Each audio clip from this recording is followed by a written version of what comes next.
He didn't even sit down. Milo stood near the kitchen counter, eyes fixed on the floor like the laminate would offer him a way out.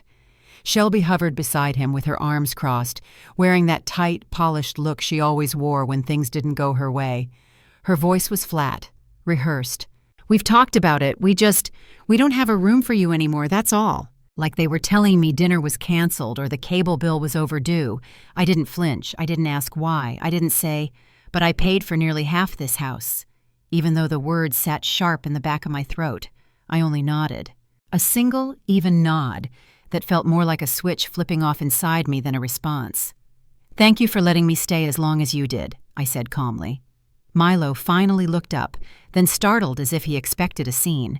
Shelby blinked like she hadn't prepared for me to be polite. Neither of them said another word. I turned and walked down the hallway. The house was too quiet, too white.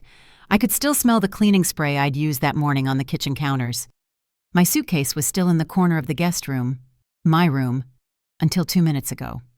I folded the sweater I'd draped across the chair, slid the photo of Henry, my late husband, back into its sleeve, gathered the things I'd kept in a tidy drawer, socks, coffee coupons, 2 library books. Then I reached for the red folder buried deep at the bottom of my suitcase. It had been there since the day I moved in, just in case. Inside was the deed to the house. My name sat in bold next to Milo's, co-owner, 48%. They wanted me gone.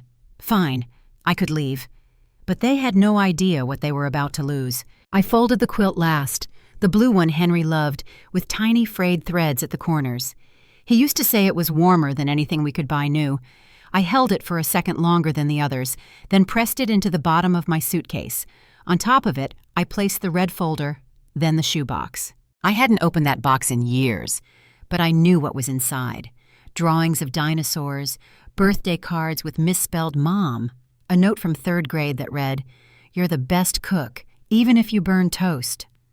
I didn't look through them, just kept them tucked between a scarf and my spare shoes, like proof I had once been loved. By the time I zipped the suitcase, the house had gone completely silent. Milo didn't come to check on me. Shelby didn't say goodbye. I wheeled the bag down the hallway, through the living room, past the place where we once decorated a Christmas tree together. I didn't look back. I ordered a rideshare from the curb, my coat clutched around me tighter than necessary. The driver didn't speak. I was grateful. The ride was short, 15 minutes at most, but it felt longer. Every street lamp we passed cast a harsh glow across my lap, illuminating the edge of the folder. The paper felt heavier now. The motel sat next to a gas station and a shuttered diner. The woman at the front desk didn't ask questions. I paid for 3 nights in cash, took the key card, and let myself into a small room that smelled like old carpet and coffee filters. I placed the suitcase by the door and sat on the edge of the bed. Just sat. I thought of the car I sold 2 years ago, how Milo and Shelby had called it a wise investment when I offered the down payment. They said I'd always have a place. I didn't realize always had an expiration date. I lay back slowly, the edge of the red folder pressing against my ribs as I pulled the quilt over my shoulders and closed my eyes. I lay flat on the stiff motel bed, the red folder pressed against my chest like armor. The room hummed with the sound of the heater kicking on and off. I counted every cycle, every faint creak in the ceiling above, but the quiet outside only made the noise inside my head louder. Shelby's voice echoed first, polished, measured. "It's just not sustainable anymore." Then Milo's, softer but not kinder. "She won't leave if we're too nice." They thought I hadn't heard, that I was in the laundry room folding towels like I always did. But I'd stopped just outside the kitchen. I heard every word. "Let's give her a little push," Shelby had said. And I remember the smirk in her voice more than the sentence itself. They weren't fighting. They weren't struggling with the decision. They had planned it, smoothed the edges so it sounded like kindness when all it really was eviction. I turned my face into the pillow and let out a breath. Not a cry, just an empty, measured release of air. I hadn't cried, not since Henry's funeral, and I wouldn't start now. The phone buzzed once on the nightstand. Then again. I didn't look. If I saw Milo's name, I didn't trust myself not to answer. And if I saw no name at all, I didn't trust myself not to hope. So I powered it off. The silence afterward was startling, sharp and absolute, like walking into a room you didn't realize had a closed door. I lay there a long time, wide awake, staring at the ceiling with the folder still balanced on my chest. I could feel the edge of the paperwork beneath the cardboard cover. My name next to Milo's, not as mother and son, but as co-owners, 48%. I wasn't going to fight him for it, but I also wasn't going to save him. Not again. The next morning, I left the room just long enough to grab coffee from the lobby and print 5 copies of the deed. The call came just as I sat down with my second cup of coffee. I almost let it ring. The number wasn't saved, and I wasn't in the mood for spam or strangers, but something in me said, "Answer it." "Is this Regina Rohr?" the man asked. His voice was calm, polite, in that customer service kind of way. "My name's Derek. I'm with Coastal Lending." I said, "Yes." He paused. "I'm calling about a property at 229 Ferndale Drive. You're listed as co-owner. Are you aware your son used the home as collateral for a business loan last year?" The ceramic mug didn't even tremble in my hand. "No," I said. He cleared his throat. "The loan was for $95,000. Payments haven't been made in 4 months. We've sent 3 written notices. Unfortunately, unless the account is brought current or resolved, foreclosure proceedings begin Friday." I didn't ask what kind of business Milo started. I already knew it had failed. I could picture him pacing in the upstairs office, trying to make the numbers work, while Shelby ordered throw pillows online and told him he was meant for more. I didn't ask what he bought with the loan. I didn't ask if Shelby knew. I didn't ask anything. "Could you send me the documents?" I asked. Derek said yes. A minute later, the email arrived. I opened it, skimmed it, and clicked print. The motel printer buzzed behind the reception desk. I retrieved the pages, returned to my room, and laid them out on the small round table by the window. It was all there. Milo's signature, the terms, the risk, and my name tied to all of it. I took out the same blue pen I used to sign his first kindergarten permission slip, and slowly, carefully, I signed every release line. I released the claim. I released the house. I released him. The ink didn't smudge. It soaked cleanly into the page, like it had been waiting. I signed my name once, then again, then one final time across the bottom margin of the release form. I paused, pressing the pen to the last period longer than necessary, then set it down beside the folder. I didn't feel triumphant. I didn't feel much of anything. I gathered the documents, slid them back into the red folder, and tucked it under my arm. The air in the motel room felt heavier, like the silence had thickened. I didn't stay to sit in it. There was a diner across the road, cheap, loud, and half-lit with buzzing fixtures, but the kind of place where no one asks what you're doing with a manila envelope at 8 in the morning. I took a seat by the window, ordered coffee without looking at the menu, and opened my laptop. The signal flickered once, then connected. The release form was still on the screen. One last review, one last breath, then I clicked send. Nothing happened. No alarm, no dramatic notification, just a small whoosh, and the page went blank. I sat there a long time with my hands folded around the cup, watching steam drift upward as the weight began to shift. Not lift, just shift. The house would be gone. Milo and Shelby would know soon enough. The notices would come, official and unavoidable. The sheriff's office would knock. The locks would change. But I wouldn't be there to see it. I didn't call anyone. I didn't post about it, or write a long email to family explaining what he'd done or how they'd used me. I didn't try to justify or defend. I simply let the bank do its job. When I finished the coffee, I stood, folded the receipt into my coat pocket, and walked back to the motel.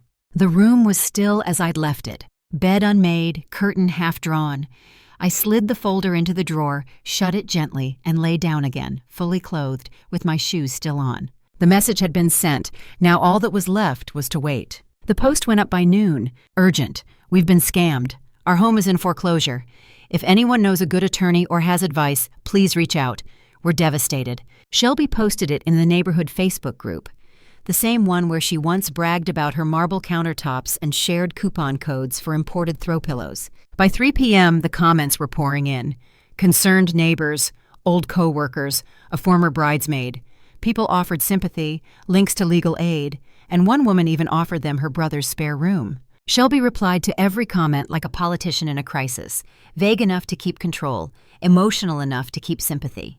"They blindsided us," she wrote. They? Not Milo, not her, not the bank, just an ominous, undefined force of betrayal. I sat on the motel bed with the laptop open, watching the narrative take shape. Then I opened my folder.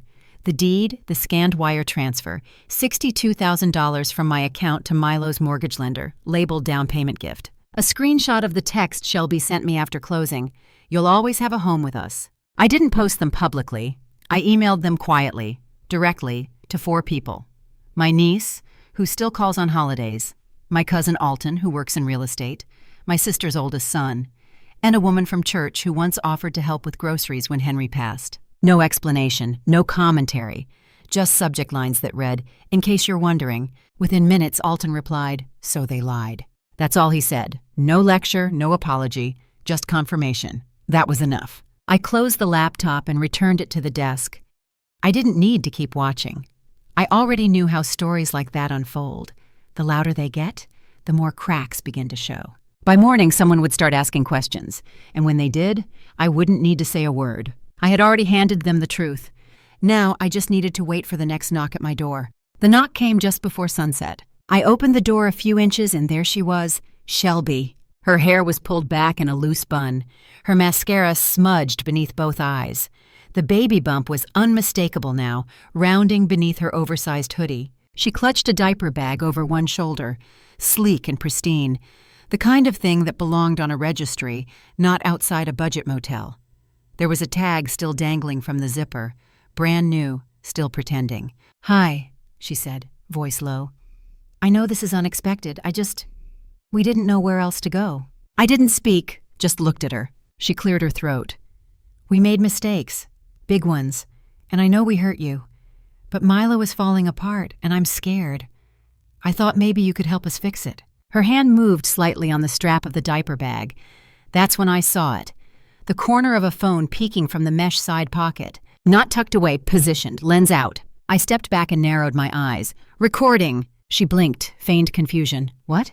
I pointed. "Your phone, it's on." She opened her mouth to deny it, but then closed it again. The lie stalled on her tongue.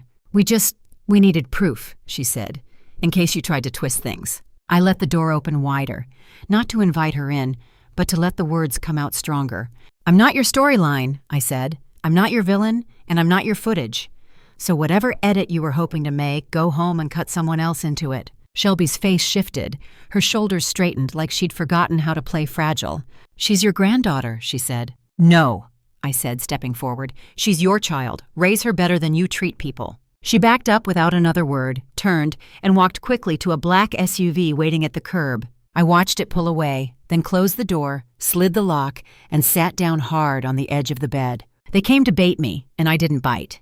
But I wasn't finished yet. The next morning, I took the bus downtown and walked the rest of the way to the courthouse with the folder tucked under my arm. I didn't wear anything special, just clean jeans and the sweater Henry always liked. I didn't need to dress for war. I had the evidence. The clerk barely looked up when I slid the stack across the counter. Screenshots of Shelby's post, the signed deed, the wire transfer, receipts of betrayal, every one of them. She flipped through them briskly, then stamped the top form. "You're not the first," she said, scribbling her initials. "You won't be the last." There was no comfort in that, just confirmation. I was issued a temporary restraining order, good for 30 days, renewable with a hearing. I made 5 copies before I left.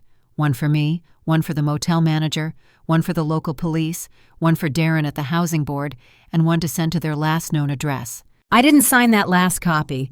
I just attached a yellow sticky note that read, "You wanted legal, you got it." I dropped it in the mailbox before heading back to the motel. That night, I asked to be moved to a different room, different floor, different hallway.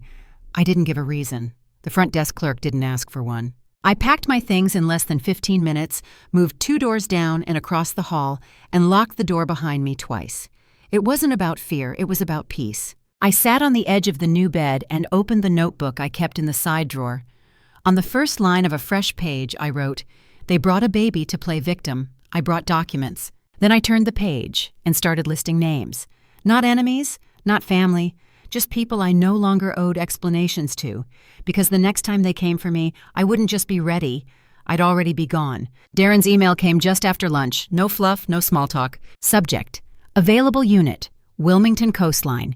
Message: 2-bedroom balcony near the boardwalk.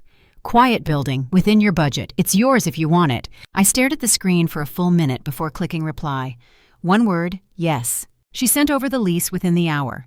I read every line twice, then signed it digitally, heart steady. No shared titles, no co-owners, just me. The move-in date was set for next Friday. I spent the afternoon sorting through what little I had. 2 bags, a folder, a notebook, and a shoebox full of drawings. That was it. 40 years of motherhood, sacrifice, and second chances, and this was what had survived. I opened my will next. Milo's name was there, right beneath the beach house I no longer owned, and the savings account I'd built over 20 years. I deleted his name without hesitation. In his place, I listed 3 beneficiaries: a domestic shelter for women over 50, the county library's adult literacy program, and the rescue center where I used to walk dogs after Henry passed.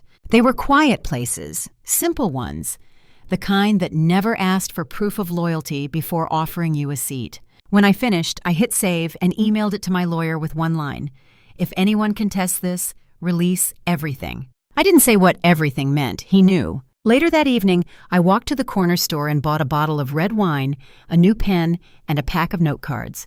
I didn't drink much, but tonight felt like a place to mark. I poured 1 glass, wrote my new address on a card, and tucked it into the folder behind the lease. The name on the mailbox would be mine, just mine. I turned off the lamp, crawled into bed, and let the silence hold me without guilt. Because for the first time in years, I wasn't someone's fallback. I was finally standing on my own threshold. The email came in just after sunrise. Subject, no subject. Message: I read the article. I know you felt like you had no choice. I won't contact you again. There was no apology, no explanation, just a sentence built to feel like closure. I didn't respond. I didn't forward it. I didn't even reread it. I simply deleted it. Not out of spite, not out of rage, just peace. The kind that doesn't need a reaction to feel real. I put on my jacket, grabbed a thermos of coffee, and walked the boardwalk until it gave way to sand. The waves rolled in soft and steady, like they'd been waiting. I stepped out of my shoes and let the cold water touch my feet. Then I bent down and picked up a small shell, blue, with a pale silver edge. It fit in my palm, like it had always belonged there. I held it to my lips and whispered, "Still your mom, but not your fool." Then I tucked it into my coat pocket and kept walking. Back at the condo, I made breakfast slowly. 1 egg, 1 slice of toast, coffee in my favorite mug. No urgency, no noise. I opened the sliding door and let the salt air drift in as I ate. When the sun dipped low, I lit the small candle on the kitchen counter and curled into my reading chair with a book I hadn't opened in months. The silence didn't ache anymore, it settled. The phone buzzed once on the side table. No caller ID, no message. I didn't move. I let it ring out, watched the screen go dark again. Then I picked it up, held the weight of it in my hand, and turned it off. Not for the night, for good. I placed it gently in the drawer next to the seashell. Then I said it aloud. Not to anyone, just to the room, to the walls, to the version of myself who used to wait for calls like that. No space here either. I closed the drawer. Goodbye.